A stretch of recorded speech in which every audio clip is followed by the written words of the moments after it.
नमस्कार दोस्तों, आज हम बीएसएनएल यानी भारत संचार निगम लिमिटेड के परफॉर्मेंसेस एंड रिवाइवल प्लान से जुड़े उन सभी मुद्दों पर बात करेंगे जो इस कंपनी को नई दिशा दे सकते हैं। मेरा नाम कुलदीप डनसेना है और मैं स्वागत करता हूं आप सबका व्हाइट पेपर में। दोस्तों, बीएसएनएल एक सरकारी कंपनी है जिसका हेडक्वार्टर न्यू दिल्ली में है एंड इसकी ओनरशिप डिपार्टमेंट ऑफ टेलीकम्युनिकेशन जो कि ministry of communication government of India के पास है। ये कंपनी 15 सितंबर 2000 को इनकॉर्पोरेट हुई एंड 1 अक्टूबर 2000 से अपना ऑपरेशन स्टार्ट किया and primarily landline, mobile network and internet जैसी सर्विसेज ये कंपनी ऑफर करती है।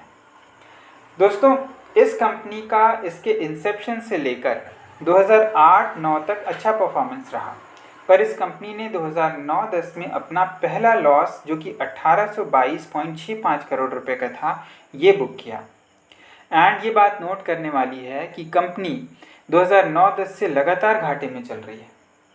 लेकिन फ्रेंड्स, बीएसएनएल को इंडिया का मोस्ट रिलायबल टेलीकॉम ब्रांड माना जाता था, जो कि गवर्नमेंट एंटरप्राइज होते हुए भी प्राइवेट सेक्टर की कंपनी रिलायंस, एयरटेल जैसे बड़े दिग्गज कंपनी को टक्कर देती थी।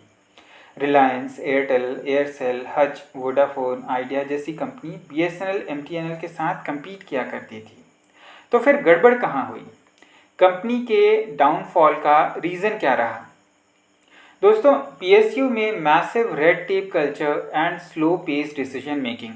अब देखिए, 2019 तक BSNL most reliable fix line provider था, पर दूसरे दिग्गज सर्विस प्रोवाइडर के प्रेजेंस में अब कंपटीशन बहुत ही टफ हो गया है और कंपनी उनके साथ compete नहीं कर पा रही है। पॉइंट नंबर 2, समय के साथ टेक्नोलॉजी अपग्रेडेशन या फिर नेटवर्क अपग्रेडेशन में देरी होना। अब देखिए, भारत में 5G की तैयारी चल रही है, 5G लॉन्च की, एंड हाल ही में भारत के प्राइवेट सेक्टर्स की टेलीकॉम कंपनीज़ ने 5G बैंडविड्थ के लिए बिड किया है एंड एक्सपेक्टेड है कि नेक्स्ट क्वार्टर या ईयर एंड तक ये कंपनीज 5G लॉन्च कर देंगी। वहीं बीएसएनएल अभी भी 3G नेटवर्क पर ही बेस्ड है और 4G नेटवर्क अपग्रेडेशन पे काम चल रहा है, लेकिन सरकार फिर भी कह रही है कि अगले साल तक हम 5G ले आएंगे बीएसएनएल में। अब कैसे लेके आएंगे ये देखना होगा। Third point is high maintenance cost for its employees. अब बीएसएनएल अपने टोटल रेवेन्यू का 75% हिस्सा एम्प्लॉयज़ की सैलरी पे खर्च करता था, वेरस जो प्राइवेट प्लेयर्स जैसे कि एयरटेल है, यहाँ पे ये रेशियो 4.6% का था। तो देखो, ये बहुत बड़ा डिफरेंस यहीं पे दिखाई दे रहा है। Fourth point is lower tariff and heightened competition from private players जैसे कि जियो हो गया, एयरटेल हो गया, वोडाफोन आइडिया हो गया। इनकी तरफ से बहुत ही लोअर टैरिफ ऑफर किया जा रहा है जिससे कि कंपटीशन बहुत ज़्यादा टफ हो गया है। तो ये भी एक बड़ा फैक्टर है बीएसएनएल के लिए, डाउनफॉल के लिए। Fifth one is repeated uncheck government interference, bar bar government की तरफ से इंटरफेरेंस होना।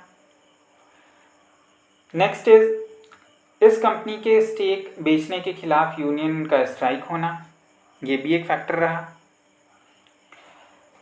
नेक्स्ट इज जियो जैसे strong network with lower tariff का लॉन्च होना, जो कि बहुत ही टफ कंपटीशन क्रिएट किया, जिससे कि वोडाफोन आइडिया जैसे कंपनीज भी पूरी तरीके से हिल गए और इन्हें अपना बिजनेस मर्ज तक करना पड़ा।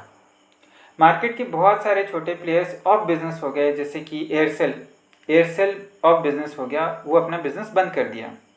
बड़े बिजनेस की बात करूं तो टाटा इंडिकॉम हो गया, टाटा डोकोमो हो गया, ये कंपनी भी बंद हो गए, ये भी ऑफ बिजनेस हो गए। तो इससे बीएसएनएल को बहुत बड़ा सेटबैक मिला, किससे? जियो के आने से। बीएसएनएल को बीते 5 साल में ही 50,631 करोड़ रुपए का लॉस हो चुका है। मीन्स अभी बीएसएनएल की हालत ऐसी हो गई है कि अगर तुरंत ऑक्सीजन नहीं चढ़ाया तो बीएसएनएल का फिर तो भाई भगवान ही मालिक है ना। इस सिचुएशन में बीएसएनएल को सपोर्ट करने के लिए सरकार 2019 में रिवाइवल प्लान लेकर के आई। इस प्लान में सरकार ने बहुत सारे मेजर्स इंट्रोड्यूस किए, जैसे कि VRS means voluntary retirement scheme, जिससे कि स्टाफ कॉस्ट को कट किया जा सके। Second point is administrative allotment of spectrum for providing 4G services. अब देखिए, बीएसएनएल तो बिड पे नहीं बैठ सकती, तो इसलिए सरकार ने एडमिनिस्ट्रेटिव अलॉटमेंट रखा of spectrum for providing 4G services. Third point is company के पास खुद पैसे नहीं है, इसलिए सरकार ने बजट से फंड अलॉकेट कर रहा। Fourth point is monetization of non core and core asset, जिससे कि डेट में कुछ कमी किया जा सके, डेट को कम किया जा सके। Fifth point is debt restructuring by raising sovereign guarantee bonds. सरकार खुद गारंटी प्रोवाइड कर रही है ताकि कंपनी लोन ले सके, लॉन्ग टर्म लोन ले सके और कंपनी के पास फंड आ सके बिजनेस के लिए। एंड इसी क्रम में सरकार ने BSNL को रिवाइव करने के लिए अभी जुलाई एंड में 2022 में 1,64,000 करोड़ रुपए का बूस्टर डोज इन्फ्यूज़ किया है, जिससे कि BSNL के सारे नेटवर्क को 4G में अपग्रेड किया जा सके। ये एक्चुअल में 4 ईयर टर्न अराउंड प्लान है, जिसमें cash and non cash component दोनों ही शामिल हैं। दोस्तों, अब क्वेश्चन ये है कि BSNL के रिवाइवल पैकेज का की एस्पेक्ट क्या है। तो दोस्तों, इस पैकेज का 3 मेन फोकस एरियाज हैं।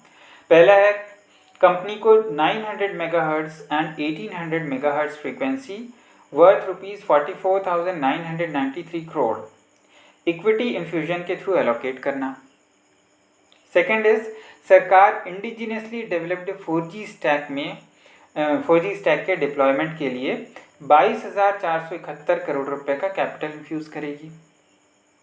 And third one is 13,789 crore rupees जो commercially unviable rural wireline operation जो कि कंपनी ने 2015 से 2020 में किया, उसके लिए as a viability gap funding company को प्रोवाइड करेगी सरकार।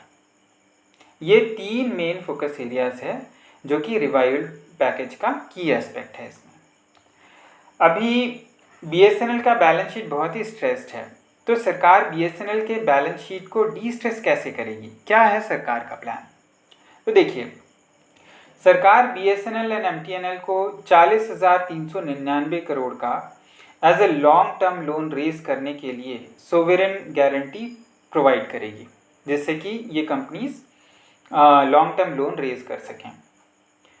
Second point is balance sheet को और इम्प्रूव करने के लिए 33,404 करोड़ रुपीस का AGR ड्यूज को इक्विटी में कन्वर्ट किया जाएगा। एंड सरकार कंपनी को GST ड्यूज को क्लियर करने के लिए फंड प्रोवाइड करेगी। नेक्स्ट इज BSNL 7,500 करोड़ रुपए के प्रेफरेंस शेयर को दोबारा इशू करेगी, इससे भी 7,500 करोड़ रुपए रेज होंगे। एंड इसके साथ ही सरकार ने BSNL और BBNL मीन्स भारत ब्रॉडबैंड निगम लिमिटेड, इसके मर्जर को अप्रूवल दे दिया है। BBNL जो है ये भारत नेट रोल आउट करने वाली नोडल एजेंसी है, जो कि BSNL के नेटवर्क को और भी मजबूत करेगी।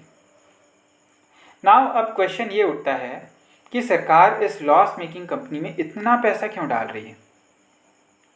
देखिए, सरकार अपने प्राइवेटाइजेशन पॉलिसी के अगेंस्ट एयर इंडिया से अलग BSNL में पैसा इन्वेस्ट कर रही है ताकि इस टेलीकॉम कंपनी को अफ्लोट रखा जा सके। एक्चुअली इसका जेनेसिस सरकार के 3 मेन स्ट्रैटेजीज में समझ में आता है। पहला है BSNL के 36% ऑप्टिकल फाइबर नेटवर्क कस्टमर जो हैं वो रूरल एरियाज़ में रहते हैं, जो कि कमर्शियली नॉन वायबल एरिया है, जहाँ पे प्राइवेट कंपनीज ऑब्वियसली अपना बिजनेस नहीं चलाएगी because it's a non viable area commercially.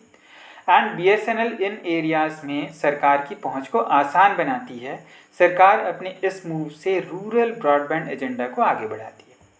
Second point is BSNL domestic component manufacturer में हेवीली डिपेंडेंट है, जो कि डोमेस्टिक वेंडर बेस को सपोर्ट करता है। ऐसा प्राइवेट प्लेयर्स में नहीं है, वो बाहर से भी इंपोर्ट कर लेते हैं कंपोनेंट को, जबकि BSNL जो है ये कम्प्लीटली डोमेस्टिक कंपोनेंट मैन्युफैक्चरर में हेवीली डिपेंडेंट है।